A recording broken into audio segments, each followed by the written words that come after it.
Good day and welcome to GCAF Sunday online services. It is a pleasure to be able to welcome all of you tuning in with us from wherever you are. So if you can give us a hi in the comments below and indicate where you are watching from, our virtual greeters would give you their warmest welcome, or as warm as it can get with a virtual greeting.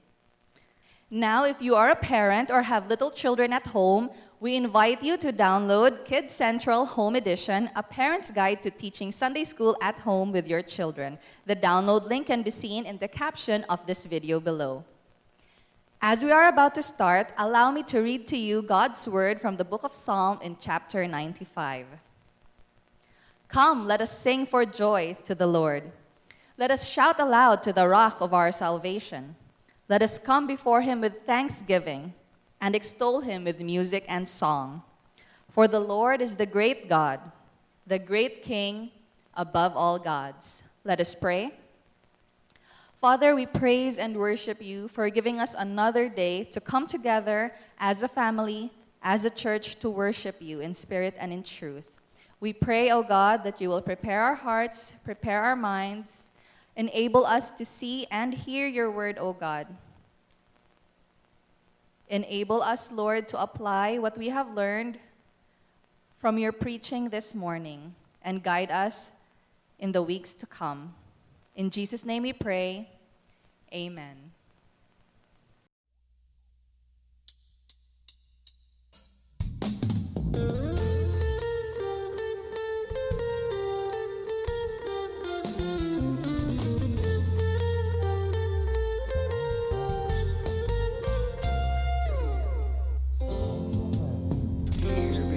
Of grace, a part of your great plan.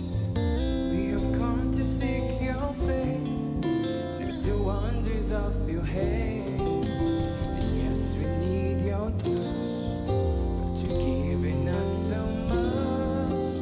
And we just want to thank you for all you've done for us. We've come to bless your name, King of kings and Lord of lords. Come to give you praise. You are the one that we adore. Oh Lord, cleanse our hearts with fire and feel as we desire for your grace, for your presence in our lives.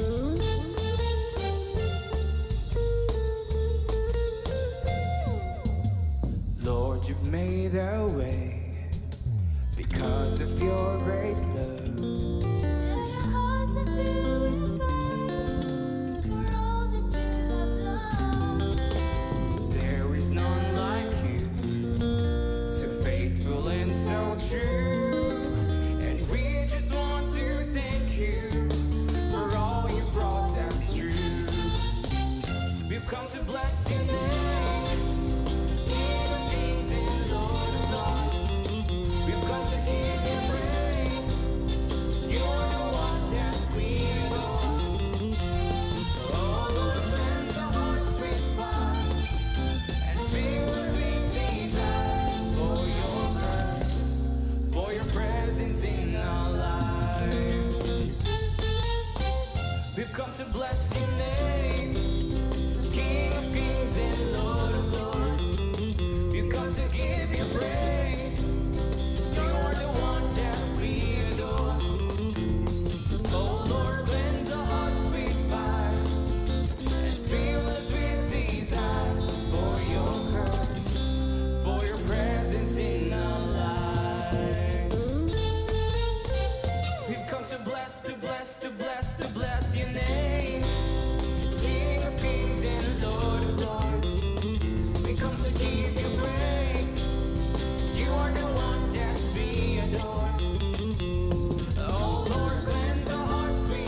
Good day, brothers and sisters. It is again time for us to listen to God's word and to meditate upon His words today. I thank the Lord that I'll be able to spend some time with you in studying and meditating upon God's word.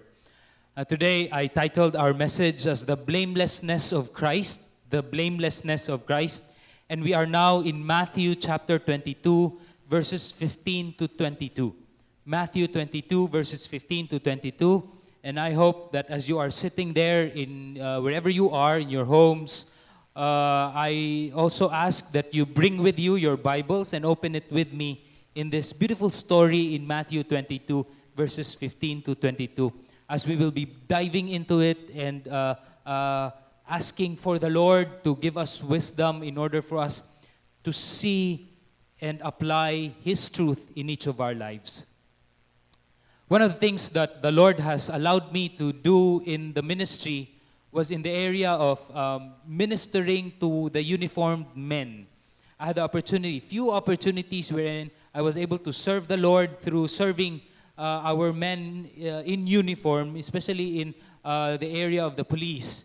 A couple of years ago, I had a week-long ministry in Tagaytay where the PNPA students are there studying to become one of our servants in the police force in our country. And it was a memorable event for me, 1 week, and I was able to minister to these young men and women who have the hopes of serving our country as well. And just recently, the Lord opened an opportunity for GCAF to serve and to minister to our brothers and sisters there in Camp Alagar, wherein we were able to have a Bible study among one of the divisions that is there. And I hope that you will pray with me on this area, especially for the division where I am handling together with some of our pastors, because they are struggling hard in coping up with the virus, the pandemic that is going on around. So please, I hope that you will also pray with us, especially for Ate Bernadette Mindaros, who is working in that particular division, and his co-workers, as they are also considered to be one of the frontliners in this pandemic. But one of the things that I usually feel in front of these men in uniform, because of the kind of training and because of the kind of discipline that they employ to themselves, is that I usually get intimidated when I'm in front of them, especially with the students there at PNPA, the way they stand and the way their physique and their strength. It's just so intimidating to talk and to teach them. But of course, by the grace of God, I'm so thankful to the Lord that I was able to somehow have this little seed that was planted in their hearts, that God used me in that area. My brother has a close friend at home with which I also had a chance to know him when I was still very young. So this particular friend of my brother decided to go and be trained at PMA there in Baguio. And after a few years of training, he came back for a vacation. And my brother told me that he was like a completely different person. In fact, his family also have shared that it's different. Just looking at him, there's a whole lot of difference already in what you would see. The burnt skin and the white side wall, and not only that, the way he handles himself and the way he stands and even the way he eats. There's a complete, a transformation in how this person is already acting out his training and his discipline. Now, I believe that the Holy Spirit, through the reading of His Word, the Bible, has an even greater and a more significant impact when it comes to transforming the life of a person compared to any training or any discipline that is out there in this world. I don't know if you believe in that, but I believe in that deep in my heart, that once the Holy Spirit, through His Word, impacts the life of a person, whether it's in a dramatic, a miracle-like, instant transformation, or even in a steady but sure kind of a transformation in a person, the person will never be the same. Whatever training and whatever discipline that this world could offer, I believe it could never compare to the kind of transformation and impact the Word of God can have to an individual when the Holy Spirit will come and transform his life. One of the things that we should ask ourselves as we listen to His Word, or as we say that we meditate and read on His Word, have His Word, penetrated deep into our hearts so much that it has transformed us radically in the way we live out our lives? Do people around us see the difference from us prior to, reading God's Word and being illumined by the Holy Spirit, compared to now as we live out and read and be transformed by the Spirit's power? Well, if not, probably two things are true. One, simply, we have not read God's Word. Or in the second, on the way we read God's Word is probably just an educational or intellectual pursuit. It's all in the head, which can be very dangerous, because if knowledge not transforming, not able to come deep into our hearts or penetrate through our hearts and transform our lives, can actually become a source of pride and boastfulness, which is very dangerous. And for the past year already, I think it's a year already, correct me if I'm wrong, we have gone through the book of Matthew, starting from chapter 5 up to now in Matthew chapter 22, and we have heard and we have read and we have proven the identity, the authority, and the kind of power and who Jesus is, the Son of God, and His, incomparable authority over everything in this world, over nature, over people, and over the temple, Moses, and all that. But if it has not yet come to a point where your lives are transformed because of the supremacy of the Lord Jesus Christ, then you are treading on dangerous grounds, my brothers and sisters. If people around us have not seen yet the transformation in the way we live out our daily lives, in the way we have, through the understanding of the book of Matthew, as we listen to the book of Matthew and as we read the book of Matthew throughout this year-long process, and probably a few months more in understanding the book of Matthew, then we are treading on dangerous grounds. Why?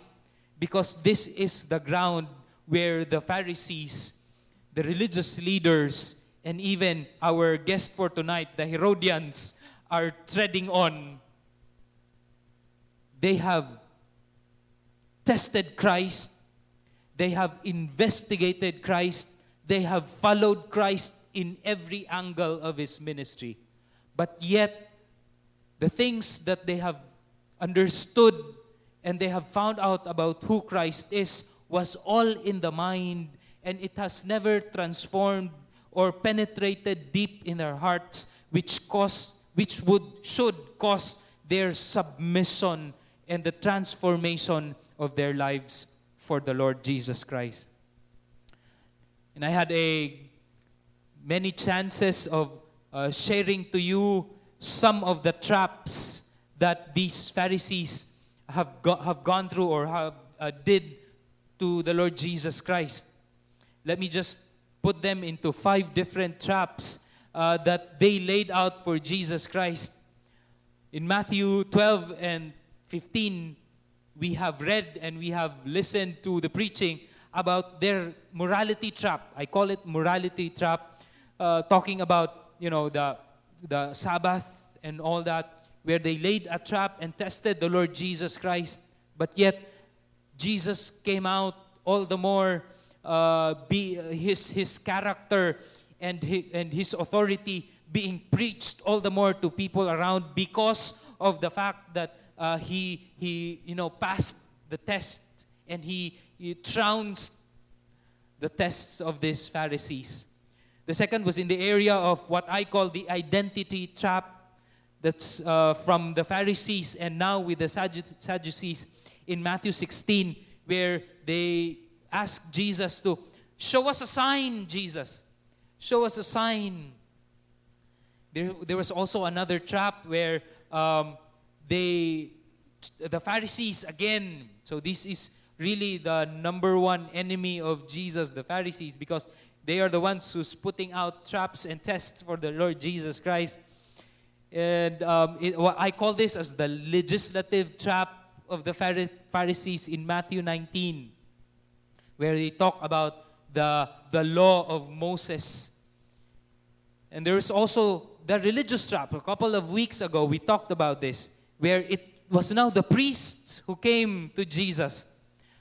There was no mention of the Pharisees there, but I believe that it was also, influenced a lot by the Pharisees. But it was the priests and the elders of that particular place who went to the Lord Jesus Christ and asked Jesus, by what authority are you teaching these things?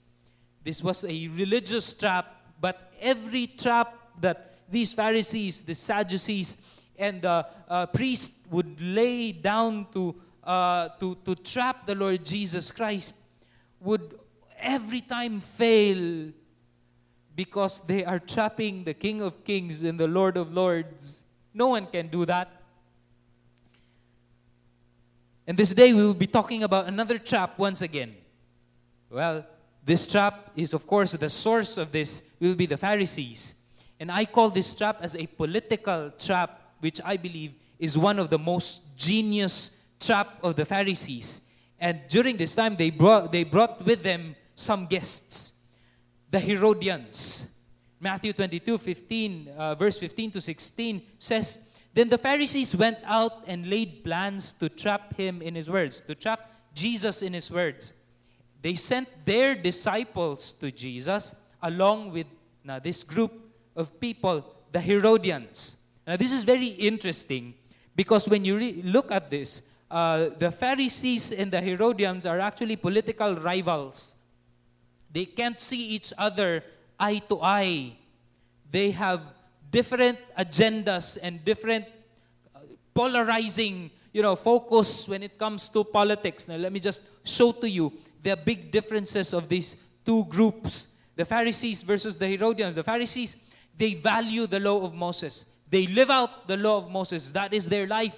That is their source of influence, political influence and religious influence to the people.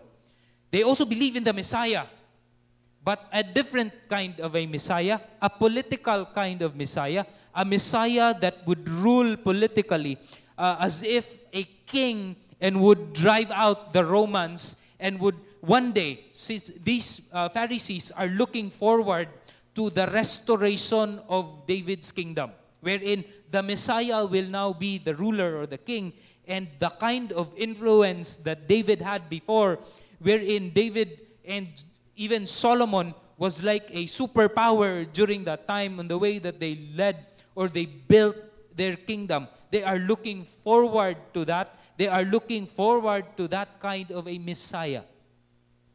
But when it comes to the Herodians, it's actually very different. The Herodians are mostly, or almost all of them are Jews, but their full support is in Rome through Herod.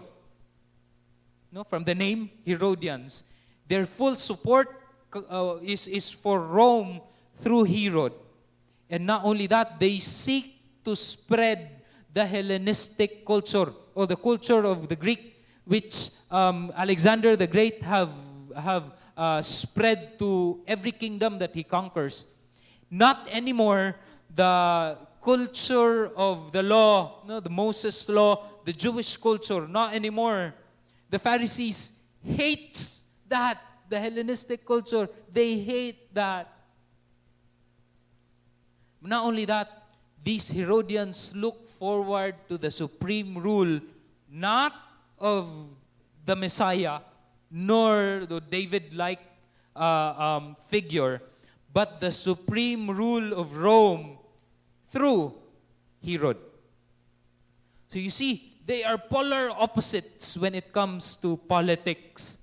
I imagine them in a particular debate where they are, just breaking each other's neck when it comes to political stance. But yet, they have come together and they have found a, similar enemy.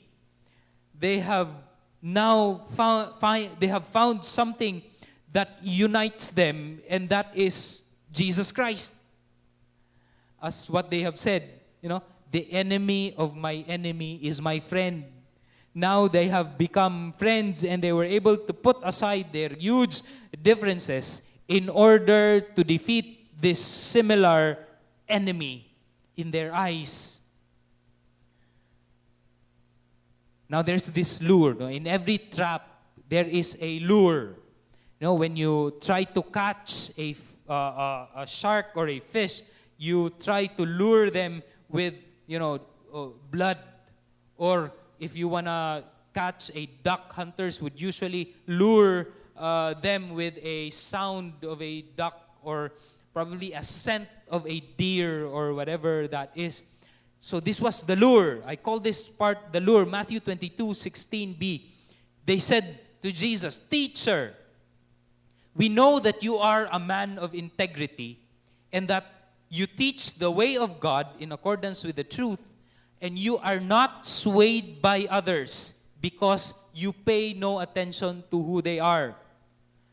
Now, I believe this, even though this is a lure, but through the tests that they have done with the Lord Jesus Christ before, these three things, I believe, came out of their, observation and realization and understanding of who Jesus is. I believe that they are saying this to be true, that Jesus is a man of integrity, that Jesus teaches the way of God in accordance with the truth, and that Jesus is not swayed by others because he does not pay attention to who they are.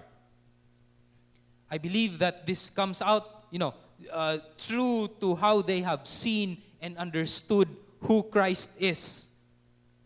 But yet, because of the faithlessness and the hardness of their hearts, they never have come to a point where their realization of who Jesus is have softened their heart and have transformed their lives.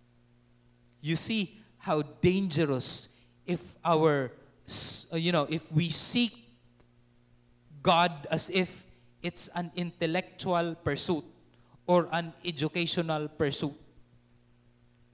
If God's word and our study of church and religion will not really transform our hearts, if our study of who Jesus Christ is will not transform our hearts, it will make us as if we are like these people. We know of God. We know that He is good. We know the amazing things that He can do, how majestic He is, and how He created the whole universe. But yet, if our lives are not consistent to our understanding of who God is, then my friends, we are treading on very dangerous grounds. This was the lure of these people. Jesus, you are a man of integrity. You teach the way of God. You aren't swayed by any other people. And I don't care who you are. If people will say this to you, I believe that your heart and ears will melt. And they are saying this to Jesus in hopes that he might be, too overwhelmed by these fancy words, and it will put him in a vulnerable situation where the bait, the attack, the trap will now be laid out. Matthew 17, I call this the bait, where they continued on. Tell us then, Jesus, what is your opinion with this? Is it right to pay the imperial tax to Caesar or not? Is it right to pay the imperial tax to Caesar or not? Now, I believe that this is a genius kind of a question, of a trap.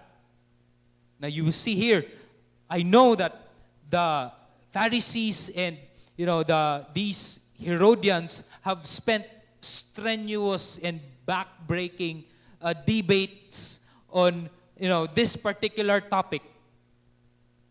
I believe that they have studied this particular topic in all angles. The Pharisees have their own understanding and their stance when it comes to paying taxes to Caesar. The Herodians as well have their own understanding and their stance when it comes to paying taxes. And I also believe that this kind of a question is not only a question about mere tax paying, but it actually would reveal a deeper kind of political stance if you would answer this question. Wherever side you will go, whether in the Pharisee side or in the Herodian side. Let me clarify this all the more. There is actually a polarizing view between, religion and politics, or the church and state, as we call that today, when it comes to the Pharisees and the Herodians. The Pharisees say that religion should have the control over governmental decisions, which is why they have been promoting the law of Moses, the religion and following the law. But yet it is also a political move in order for people to see that indeed these people have, influence coming from God. And they would say that religion should have the control over governmental decisions. Which, in other words, when it comes to the question about tax, the Pharisees would say, no, you should not pay taxes as Jews, as Israelites. We should never pay tax to Caesar because, that would undermine our faith in God. If we want to see the kingdom of David restored through the Messiah, then we must have, enough funds to fund ourselves. So Pharisees would say no. On the other side, Herodians would say yes, because the Romans are ruling over us. And if you would also answer yes, you would side with the Herodians, and somehow it would communicate a certain political stance which the Herodians is standing upon, which says that the state should control whatever religion does. The Jewish religion should never act on its own. The Romans should be above the Jewish religion. Through Herod, the state should control whatever religion does. Now, if you would look at this, many of the government in history have actually applied this. The Pharisees has a theocratic kind of a perspective when it comes to government. You see that these Pharisees would hide behind religion and would control the government in God's name. And we have seen a lot of that before, a theocratic kind of a government. I believe that the Roman Empire also have a kind of theocratic kind of government with the rule of, the Roman Catholics before, where the decisions of kings and queens are controlled sometimes by these religious leaders in God's name. And many times, this kind of control and this kind of government would usually turn into an oppressive and corrupt kind of government because of the source, which is the heart of men, which is sinful and corrupt as well. Now, on the other side, you would also see government, which is a state that controls whatever religion does. Now, this is a kind of a communism, and we have seen a lot of this in history as well. I have a friend who came to the Philippines and who was my classmate as well, and he came from a country which is until now a communist country, but I will not mention the country.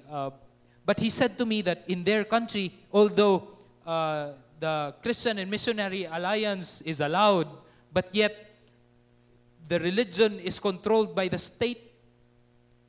And whatever this religion does outside of the church, they must pass an approval to the state government. So you cannot preach the gospel anywhere unless you have an approval from the government. Now you see, if the state would control religion, then the gospel is easily compromised as well. Now both of these are rooted not on the system itself. Well, that kind of system has evolved because of the fallenness of the hearts of men.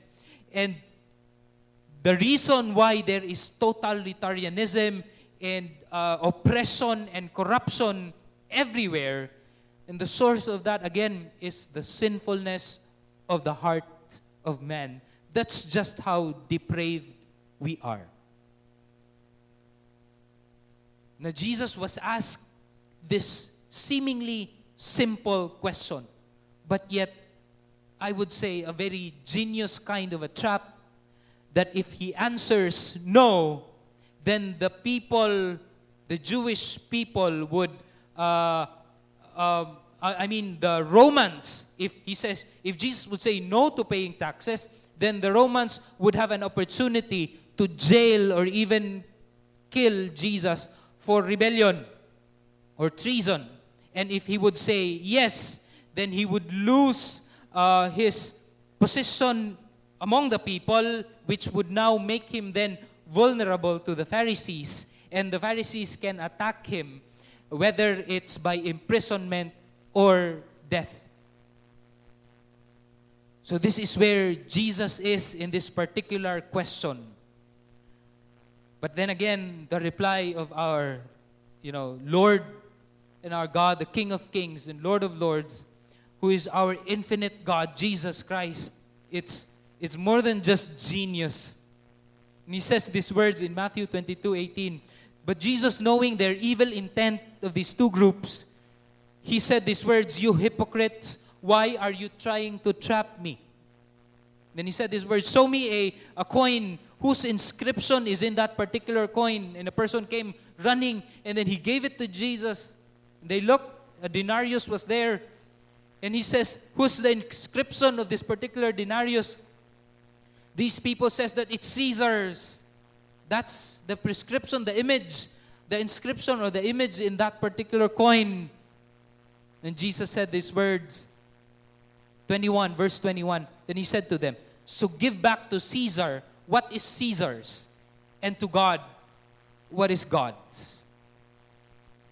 Now, looking at this at first glance, you would see somehow that Jesus acknowledged the rulership of Rome, the rule of Rome, and at the same time, the rule of God. Now, many politicians have used this, and it has been a great help for many government system that is in place in the world today. Thomas Jefferson coined these words, the separation of church and state. In one of his letters, Thomas Jefferson coined these words, the separation of church and state, and the intention of this is not to limit the religion or the church, but to protect the liberty of the church to worship and to do their religious activities. So this is what politicians and the founding fathers of many countries have used, especially the West, the US, in order to coin this particular system that until now is working beautifully in many countries, the separation of church and state. But yet, when you look at it more, deeper, in the way Jesus was so passionate and was so angry in the hypocrisy of these Pharisees and of these Herodians, you would see that Jesus does not only offer a political or government system as an answer to the question of these two groups, but actually Jesus is, flinging an arrow straight to the hearts of these faithless groups, these people who are faithless, who is evil in their intentions. And what is Jesus trying to say here? Actually, Jesus is trying to say that, yes, you Herodians and you Pharisees have focused so much on your identity as, your political identities. The Herodians, their primary identity is in their being Herodians, that if to take that away from them is also like, trying to kill themselves. They have placed their identity in their possession so much that they would rather, push aside the truth of who Jesus Christ is because of the kind of authority that they have in this identity, political identity that they have. The Pharisees as well is highly political. Their identity, their primary identity was built on, the following the law of Moses, their educational status and their, situation in the community, that they would rather, push aside the truth about Jesus' words and who God is and the authority of the Lord Jesus Christ in order to feed their lust for power and their faithlessness.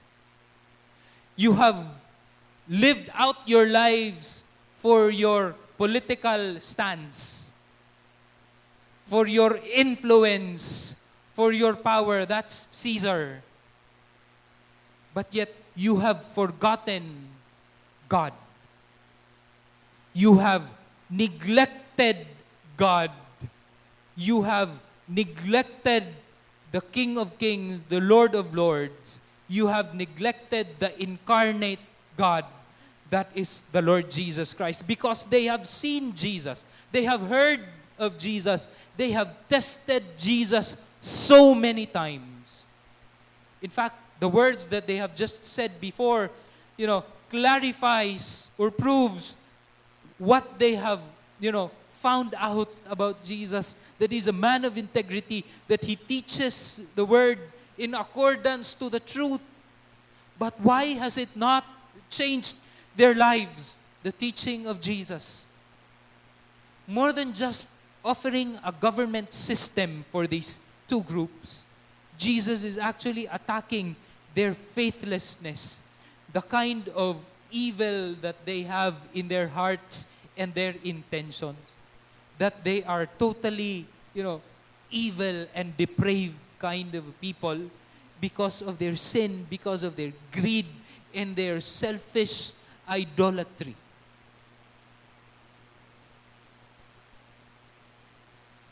Now I'm going to talk about one very important situation, because this kind of political, issues is not only happening during their time. Even up until now, many churches have been divided because of political stances. Many wider groups have been, destroyed and divided, whether it's you know, indirectly or in a subtle kind of a way, or whether it's a blatant kind of, arguing because of political stances. And I have experienced that, and we here in our alliance churches, or especially here in Mindanao, we have mayors and governors and congressmen who are actually members of a particular alliance church, and this kind of political issues have given a lot of headaches to many of our, pastors and elders and, leaders in church. And I, for one, have experienced that kind of a headache in, pastoring a church that has political stances in which many of them will not move when it comes to their perceptions politically. My question to probably, your questions probably, is this: what should be our biblical response to whatever national or global issues that comes to us? Especially when it comes to our government. And I have seen this, you have seen this in social media. Christians arguing and being a stumbling block to other Christians and even to non-believers. But in every issue that would come, whatever that is, whether it's Manila Bay, or whether it is the pandemic response of the government, or whether issues that would come in the future, I know there are more. What should be our biblical response to these issues, whether national or global? Well, let me offer to you a sifting question, a question that would somehow clarify if your identity is really anchored upon the Lord Jesus Christ, or you are primarily anchored in your identity to something else. Now, this is the question.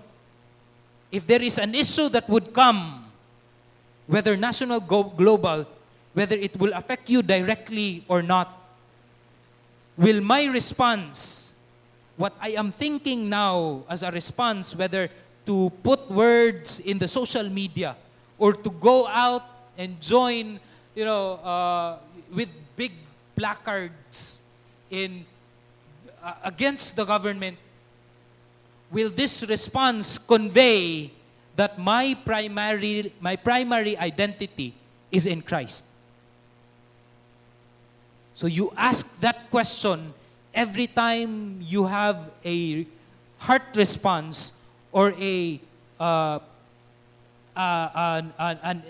issue, or when you have an idea, a comment to whatever response that will come, issues in the government. Will my response, or will this particular action convey that my primary identity is in Christ? Or maybe I am more anchored in my political position to a point that I would rather, make other believers stumble, or non-believers, for that matter, stumble on my political stance, or not. It would tell a lot. It would show a lot, whatever that is in your heart. Why? Because when it comes to Christ, how does He view politics? How does Christ view Herod?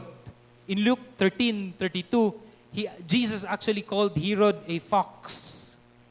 And He continued with His words, I will do my ministry. I will heal today. Tomorrow I will cast out demons. And on the third day, Jesus said, I will accomplish my goal. What does that mean?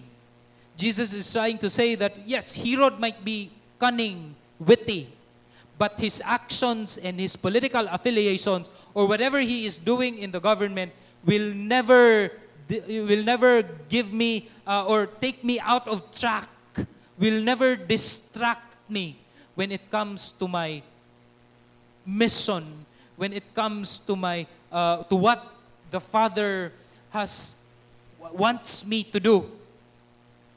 And I hope and I pray that that will be our stance as well, because remember, in Jesus' time, Herod, Rome, and Caesar is far worse than any president or any king or any leader that we have today in this world. But yet Jesus says these words, give to Caesar what is Caesar's and give to God what is for God. Jesus is actually talking about the what is our identity when it comes to, who we truly are. Primarily, who are you? Who are we? Do we see ourselves as followers of the Lord Jesus first? And the rest, Filipinos or Americans or whatever that is, and or your last name, your family background, those would come, secondary. But primarily, we are children of God, followers of the Lord Jesus Christ, and everything we do should convey that truth. So whether you are orange, white, yellow, purple, or whatever your political stance is, or ideas are, it should come secondary to our mission, and that is to obey the Lord Jesus Christ and fulfill what He wants us to do as a church. Now, in all of this, when Jesus said this, the trappers heard it, the Herodians and the Pharisees. When they heard this, they were so amazed. Probably one of that would be in the area of the government system that Jesus is trying to convey here. But more than that, they were so amazed on how Jesus has seen their evil intent, the corruption that is in their heart, so that they left Him and went away without any word. What does this tell us? What does this story convey to us? During this time, I am very, I understand more now how a test works, because I am the math teacher of my son, Kinkin. And for me to be able to know or gauge or measure his understanding of math, I would usually give him tests in order to prove if he really know his lesson. And sometimes I would prove that indeed he knows it, and sometimes I would prove otherwise. Many times I would prove otherwise. This test proves of Jesus' blamelessness, His perfection, His blameless perfection. I don't care if you would tell me that I am redundant in those words. Because Jesus is worthy of, redundant kind of worship, because He is just so different, out of this world. He is God. He is worthy of my redundant worship. Jesus is blameless in His perfect and is perfect. Blameless perfection. That is what we see, whether it's in area of morality, whether it's in the area of religion or religious activities, or in His understanding of who He is, or even in His political stance. You will never be able to put your finger and point your finger in the Lord Jesus Christ. The Pharisees know that firsthand. The Herodians have come to know that now. The priest knew that a couple of Sundays ago when we talked about this. Sadducees, they know that. Everybody knows this. But yet the problem now is the response. If you have understood who Jesus is, if you have seen the authority and the kind of, person, the Son of God, the incarnate God. That is the Lord Jesus Christ. Well, we should know this. And this is the point that we should remember. Jesus' blameless perfection proves His supreme Lordship. His blameless perfection proves His supreme Lordship. And our response in this truth is embedded here, that because of our understanding of who Jesus is, there's nothing that we can do anymore but be in complete and total submission of His supreme Lordship. That is where transformation, total transformation comes from. The moment we submit to the Lord through the Holy Spirit who is enabling us to submit to the Lordship of the Lord Jesus Christ, no other discipline or training could ever compare to the transformation that would come into your hearts and in my heart. But the question is, have you seen that transformation in yourself? Or have people seen that in yourself? Because if not, then again, we are treading on the grounds where the Pharisees and the Herodians are treading upon now. Brothers and sisters of the Lord, you have seen and you have heard and you have read who Jesus is. Now I beg you to submit, to be in complete submission to His Lordship. By the grace of the Holy Spirit, be in complete submission to the supreme Lordship of Jesus Christ. Let me pray for you, brothers. Father, we have gone through chapter after chapter of the book of Matthew. And in every chapter, we have seen the majesty, the beauty, the authority of our Lord Jesus Christ. I pray, Father, that as we learn from this, as we meditate upon these words, Lord, that it will not only remain on the top of our heads and would make us boastful and proud of our knowledge.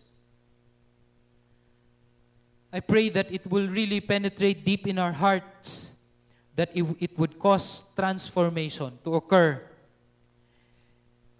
That in our lives, people will see that you are really true, that you are real, and you are worthy to be trusted.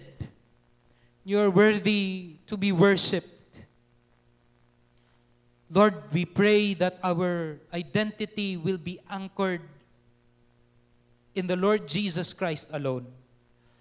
Not in what ideology we have, not in whatever political stance that we have. I pray that in whatever we do, may we convey to people that our identity is anchored upon the Lord Jesus Christ. And we live in order to promote the glory of God and to fulfill the mission of His kingdom for His glory and honor. Not in whatever political agenda or selfish agenda that we have.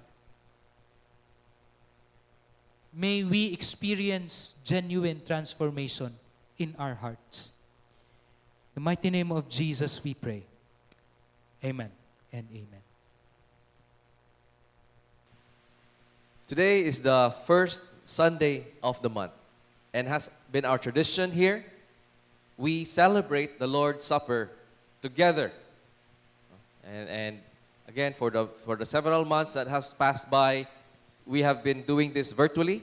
But now I request the head of the family to please prepare the bread and the cup for your household, or if you're just alone there, for yourself. Now, it's always good that when we have the Lord's Supper, we remind ourselves, we bring this in deep into our hearts, what this really means. We never want that this is going to be an empty tradition or ritual and absent of meaning. See, we always want that if your kids will ask you, or people will ask you, what are you doing? What are we doing today? That we will have a ready answer. And so we take this opportunity to remind ourselves about how wonderful Jesus is and what He has done for us, and also a moment to reflect. Because we never want as well to take the Lord's Supper carelessly or thoughtlessly. And so, this is the Lord's Supper that we're doing. It is in effect a looking back to remind us that Jesus indeed came down from heaven to earth, became Emmanuel, God with us. He was born in a manger, the King, the Creator of all kings, humbled Himself and was born in an animal's feeding tray. And He became a man, sinless. And He was fully man and fully God. And He laid down His life for us on the cross, so that the sins of all men, yours and mine included, will be paid for once and for all on that cross 2,000 years ago. When we do communion, when we do the Lord's Supper, we are proclaiming to ourselves and to all the world that this is true. Jesus died on the cross and rose again from the grave 3 days later, and is now sitting at the right hand of the Father in heaven. And not only is it the looking back and stating that it is true, it is also true today, proclaiming that as Christians, we who have died with Christ and have risen up with Christ, we who are now dead to sin, we now proclaim that this is what we believe. And may it never be that what we proclaim with our mouth will be different from what we feel in our hearts and what we do with our lives. And so, let's take this moment to reflect. Has there been anything that has replaced God's rightful place in your heart? Has there any love for family, love for material possessions, love for this world and the worries and anxieties, because it has been threatened, replaced God's rightful place in your heart? Is there any sin that has entangled you? Now, let's take a minute to search our hearts and to confess our sins to the Lord. And may the Lord's blessing will be upon you with His word that tells us, if we confess with our mouth, He is faithful and just to forgive us from all transgressions. Let's pray.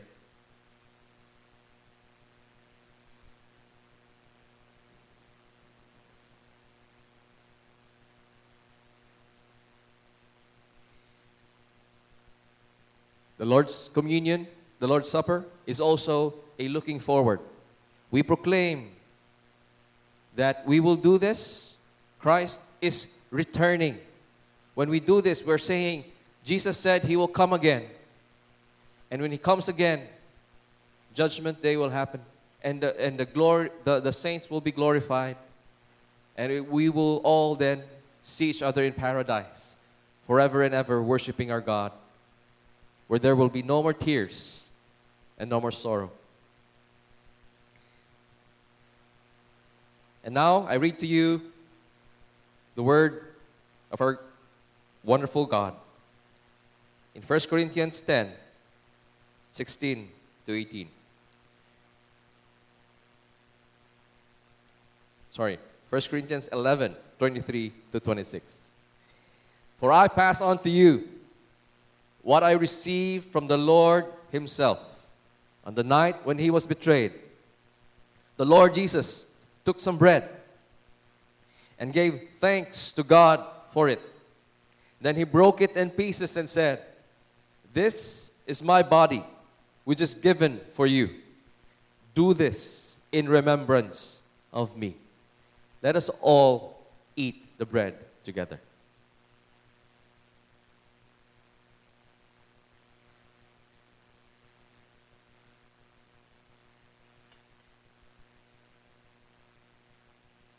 In the same way, he took the cup of wine after supper, saying, "This cup is the new covenant between God and his people, an agreement confirmed with my blood. Do this in remembrance of me, as often as you drink it." Let us drink the cup together.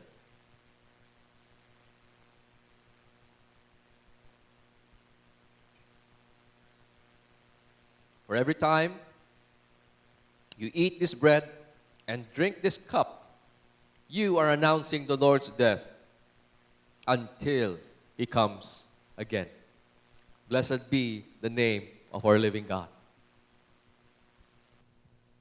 Now we come to the part where we worship God with the wealth that is his, that he has entrusted to us.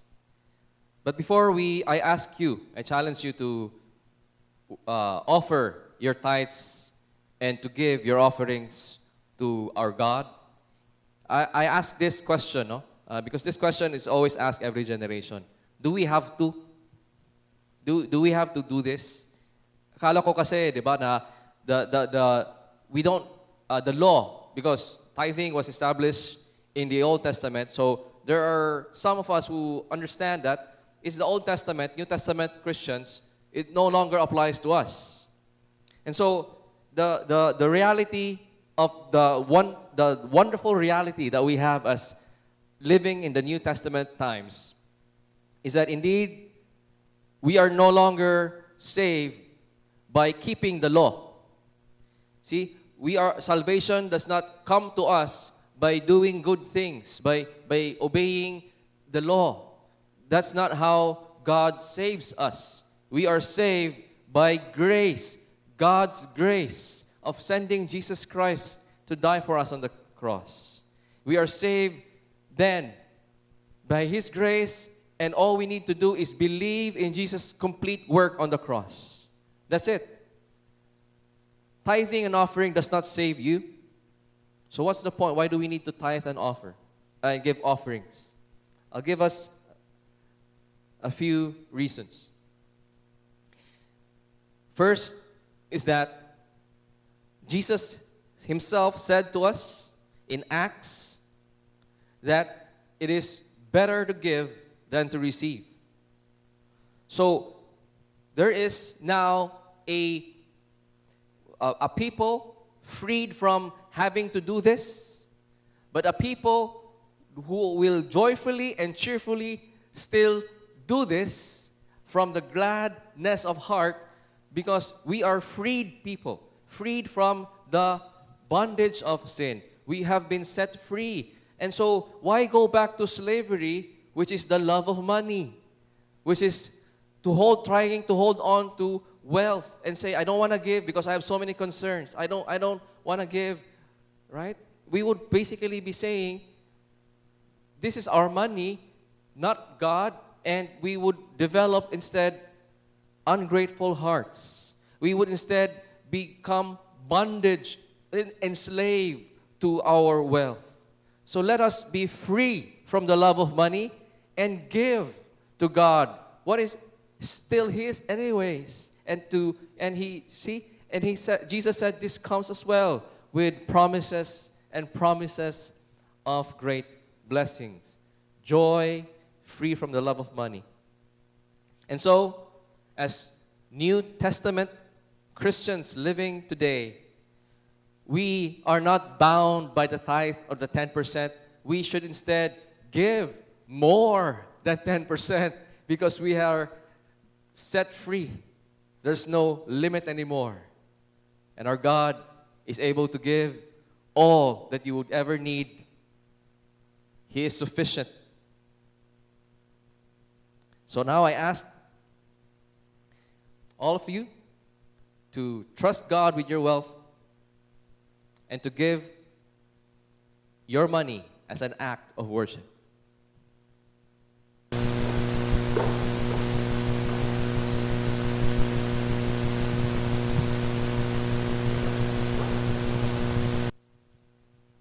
Let's pray. Dear God, you who is able to see every secret thing that we do, you who is able to peer into our hearts where nothing is kept secret or dark from you, O Lord. You have seen your people give cheerfully and willingly today. And I know you are a rewarder. You have said so that we should, when we go to you, we should have the faith that you are a God who is willing and happy to give rewards to those who trust Him and believe Him above all. And so I pray that you would bless your people. Keep them, O Lord. Supply all their needs. You are sufficient. You are sufficient, O God. Dear Lord, we are so grateful for your word is relevant in whatever we are doing, whatever we have been facing. It is good. Your word always is, always useful for all things. And I pray, O Lord, that as we have listened to the preaching, the sermon this day, that we will not just remain amazed at how good you are. We will not just remain amazed at the wisdom and then go away forgetting everything, just like what this story did. I pray, O Lord, that we would be doers of the word. So I pray that what we have listened through your messenger, the words of life, would nourish us throughout the week, throughout our lives. I pray that what we have understood today would become part of what we will now intentionally do by faith. And now, to Him who is able to do for far more abundantly than all that we ask or think, according to the power at work within us, to Him be glory in the church and in Christ Jesus throughout all generations, forever and ever. Amen. Happy Sunday, everyone.